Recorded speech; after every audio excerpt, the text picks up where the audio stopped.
आज सुबह उठा तो भूल ही गया था कि वीडियो लेना था, फिर याद आया कि भाई अब तू भी व्लॉगर है, इसलिए फटाफट अलार्म को रीसेट किया और फिर इसकी वीडियो ली। और फिर वही डिसिप्लिन वाला रूटीन, आंखों को मलते हुए मुंह बनाते हुए हम पहुंच गए अपने किचन में पानी को गर्म करने। जैसे ही पानी थोड़ा कोसा हुआ, डाइनिंग टेबल पे बैठ के आराम से हमने पानी भी पी लिया। और एक ना यार, एक कैमरे के एंगल सेट करने बड़ी मुश्किल है कि कहाँ से वीडियो ज्यादा अच्छी आएगी, पर जब वीडियो बन जाती है पता लगता है फिर भी अच्छी नहीं आएगी। भाई रेडी तो हो रहा हूँ मैं जिम जाने के लिए, पर ये जो पजामा डाला हुआ है ना मैंने, 5 मिनट तो इसको ढूंढने में लग गए क्योंकि मेरे को मिल ही नहीं रहा था। मैंने सोचा कि मम्मी को उठा के पूछ लेता हूँ कहाँ पड़ा है, पर दिल ने कहा अबे रहने दे, सुबह सुबह गालियां खाएगा। और मम्मी निकाल के दे दी कि सामने सामने पड़ा होगा। फिर मम्मी कहेगी अन्य दिसदा नहीं, सामने था प्यासी। पर जैसे तैसे हमने उसको ढूंढ ही लिया मम्मी को बिना डिस्टर्ब करे, और हम तैयार होकर निकल गए जिम। आ जाते हैं हम अपनी गाड़ी में और इसको करते हैं स्टार्ट। आज कार प्ले की वीडियो बना रहा हूँ तो आज ये भी कनेक्ट नहीं हो रहा, बेइज्जती करा रहा है। ओ बल्ले, हो गया कनेक्ट। फिर सबसे पहले हमने लगाया परमीश वीरे का नया गाना। ਉਹ ਮੌਤ ਦਾ ਵਪਾਰੀ ਯਾਰੀ ਕਾਲ ਨਾਲ ਤੇ ਕਹਿਰ ਨਾਲ ਬਦੀ ਉੱਤੇ ਆਇਆ ਜੱਟ ਗੱਲ ਕਰੇ ਠਹਿਰ ਨਾਲ। बस बस बस, ज्यादा नहीं,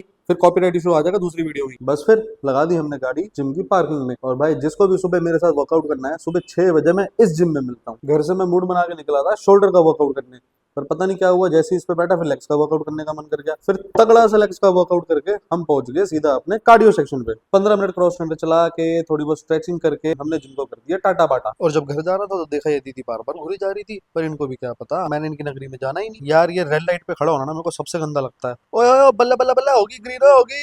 ओ परे नु हट जाओ अंकल, अगे ही बहुत लेट आ। अंकल को परे गया तो ये स्कूल का जाम मिल गया। जितने मर्जी हॉर्न मान लो, कोई हटने को ही तैयार नहीं। घर जाते जाते आप लोगों को ये बिल्डर फ्लोर दिखा रहा हूँ। भाई जिस किसी को भी सेक्टर 19 में 250 गज के ऐसे बिल्डर फ्लोर चाहिए हो ना, तो मेरे से कांटेक्ट कर लेना। ये देख रहे हो कितनी जबरदस्त बिल्डिंग है और लोकेशन भी टॉप क्लास है। बस फिर आगे हम घर और दूसरों की पार्किंग में अपनी गाड़ी पार्क कर दी, क्योंकि हमारे घर के बाहर ये जहाज देख रहे हो जो हमने लिया हुआ है, ये घर के अंदर एंट्री नहीं कर पाता गेटों की वजह से। नहा धो के और मुंह से दाढ़ी सेट करके मैंने सोचा मम्मी से थोड़ी मस्ती कर ले, पर मम्मी कहती परे नु मर जा कंजर। फिर बैठ गए हम अपने डाइनिंग टेबल पे सुबह का नाश्ता करने। और खास बात ये कि 12 साल से इस टेबल पे नहीं बैठा भाई, पर वीडियो के चक्कर में बैठना पड़ रहा है भाई, नहीं तो हम तो वो बंदे हैं जो बेड पे बैठ के खाना खाते हैं। फिर नाश्ता पूरा करके हम निकल गए भाई मार्केट, घर वालों को कुछ काम निपटाने, वो भी अपनी हायाबुसा पे। अरे मतलब वही एक्टिवा।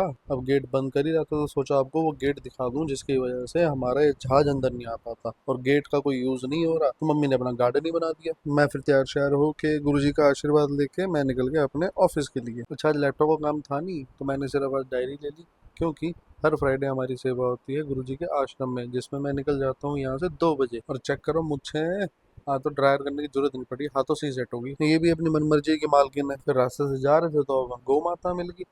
अब इनको हटाने की कोशिश कर रहे थे तो ये माने ही ना। फिर जैसे तैसे उनको मनाया और वो हट गई और फिर हम पहुंच गए अपने ऑफिस। और फिर वही सेम डेली का ऑफिस पहुंचते ही सबसे पहला हमारा काम होता है अपने मंदिर की पूजा करना, और उसके बाद हम बैठ गए अपने फॉलोअप्स पे, क्योंकि आज कहीं जाना तो था नहीं। तो आज जितने भी कॉल्स मिले उसमें से 1-2 लोगों ने कॉल उठाए, बाकी तो क्लाइंट्स ने लड़कियों की तरह इग्नोर मारा। फिर सारे क्लाइंट्स के साथ बात करके उनको प्रॉपर्टी की डिटेल्स व्हाट्सएप पे शेयर करके मैं निकल गया अपने घर को। मैं चाहे जितना बिजी हूँ पर दोपहर का खाना मैं हमेशा घर पर ही करता हूँ। और आज बने भी पुलाव है, तो भाई कोई भी चावल वाली चीज होती है ना, मैं हमेशा घर पे उसको हाथ से ही खाता हूँ, क्योंकि उसमें जो सुकून मिलता है ना भाई, चम्मच में वो सुकून आता ही नहीं है। तो मेरे कहने पे एक बार हाथ से खा के जरूर देख। खाना खा के मैं और मेरा बापू हम दोनों निकल गए हमारी सेवा के लिए गुरुजी के आश्रम पे। और इनके साथ कहीं भी जाने का सबसे बड़ा दुख यही है कि आप गाने नहीं सुन सकते। क्यों? क्योंकि इनके फोन ही बजने बंद नहीं होते। और बजे भी क्यों ना भाई, सेक्टर के प्रधान जो ठहरे। लो फिर वही लाइट का स्यापा। अच्छा फरीदाबाद वालों, कमेंट में मेरे को बताना ये लाइट कहाँ की है। अब तो बिल्कुल ही पास ला के दिखा दिया, अब तो बता ही दोगे भाई ये लाइट कहाँ की है। जल्दी जल्दी कमेंट करो। और फाइनली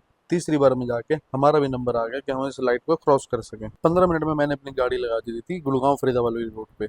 और इनको देखो अभी भी प्रधान जी फोन पे बिजी। और आधे घंटे में मैं पहुंच गया छतरपुर फार्म हाउस वाले एरिया पे। और भाई यहाँ आने के बाद ना मैं यही सोचता हूँ कि यार मैं खुद एक रियल एस्टेट कंसल्टेंट हूँ, पर इन प्रॉपर्टीज के रेट कहाँ जा रहे हैं भाई, और जिंदगी में मैं कभी ये ले भी पाऊंगा? हाँ भाई बिल्कुल ले पाएंगे, पैसा बहुत है, पर क्या हुआ, दिखता ही तो नहीं है ना बस। और मिनटों में हम पहुंच गए आश्रम के पार्किंग एरिया, और वहां से हमें एक सेवादार अंकल ने लिफ्ट दी और हमें उतारा सीधा आश्रम के गेट पे। ये एक ऐसी जगह है ना भाई जहाँ आके ना एकदम मन को शांति मिल जाती है। और मैं तो वैसे भी सेवादार हूँ, तो पूरा दिन हमारा सेवा में ऐसा निकलता है ना कि दिल खुश हो जाता है। और मंदिर की गाइडलाइंस के अकॉर्डिंग मैं आपको अंदर का कुछ नहीं दिखा सकता, इसलिए अब आपसे सीधा मुलाकात होगी रात को 10-10:30 बजे। तो फाइनली सेवा पूरी करके और घर वालों के लिए लंगर प्रसाद लेके और हमारे प्यारे से अंकल जी को बाय बाय करके हम निकल गए अपने घर की ओर। और आज थकावट हो गई थी बहुत ज्यादा, इसलिए अब इस वीडियो को करते हैं बंद और आप लोगों से मिलते हैं अगले ब्लॉग में।